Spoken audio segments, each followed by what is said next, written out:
Governments tell you that they are working to secure your economic freedom, stability, growth, opportunity. But when you look at history in detail, you encounter a dark reality. For centuries, states have used hidden financial tricks to keep ordinary people poor while increasing their own wealth. And the most striking part is this: none of these tricks are new. Only their names and appearances have changed. If a government spends more than the taxes it collects, it has two options.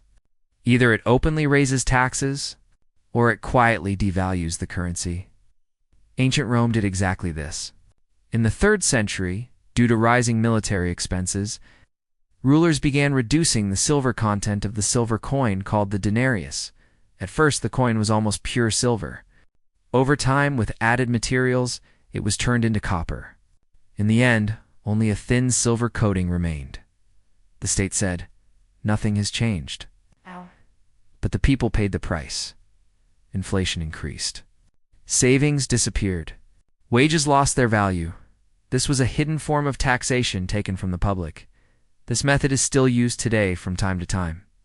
Only now it is not mints, but central banks that do it. In the Middle Ages, the rules of the game changed slightly over time. European kings demanded loans from wealthy merchants. But these loans were not voluntary. Those who refused to lend were punished. Their property was confiscated. Some were even sent to prison. All of this was supposedly a duty to the nation. In reality, it was the transfer of wealth. Sometimes repayments were made. But much later, with devalued money, and sometimes not at all. In this way, the state financed its wars and palaces. The merchants, however, had nothing they could do. By the 17th century, the trick became more refined. In 1694, England established the Bank of England. Its purpose was, of course, not charity. There was a need to finance the war with France. The wealthy lent money to the state. The state, in return, guaranteed repayment with interest when the time came. Sounds reasonable, doesn't it? But who paid the interest during this process? Of course, the public. Through taxes taken from almost everything you can think of. For the wealthy, it was a risk-free profit. For the poor, increasing taxes became an even heavier burden. This system is still valid today. Perhaps the safest investment in the system, lending money to governments, and the profits earned are always guaranteed by the labor of the public. When we come to the present day, the tricks are everywhere. Governments borrow money.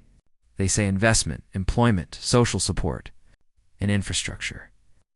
But the money mostly goes to military affairs, defense industries, and bailout packages for large companies. When the time comes to repay the debt, taxes taken from the public increase.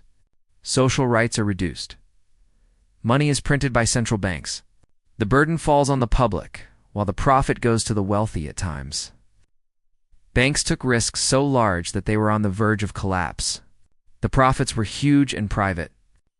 The losses were once again placed on the public. The system was saved. But for whom? States do not save. They leave only promises for the future. When the average age of the population increases, wages decrease. They lose value against inflation. Thousands of pages of tax laws are constantly introduced. Financial regulations that are difficult to understand, hidden budget items planned for certain groups. This is never a coincidence. Confusion is actually camouflage. If the public cannot follow and cannot see, it cannot object. In Rome, this camouflage was debased coinage. Today, it is complex balance sheets. What has happened shows us this. All of this happened in Rome. It happened in the middle, its ages, and it is happening today. The system is the same. Only the name and form change. Most people will not be able to escape these traps because they do not even realize they are part of the game. Financial education is power. Economic history is a weapon. If you learn and understand this system, it becomes harder for games to be played on you. History always provides answers. The only thing left is this: whether you will see them in time. If everything I explained changed your perspective, subscribe. History always has answers. I will only show you where to look.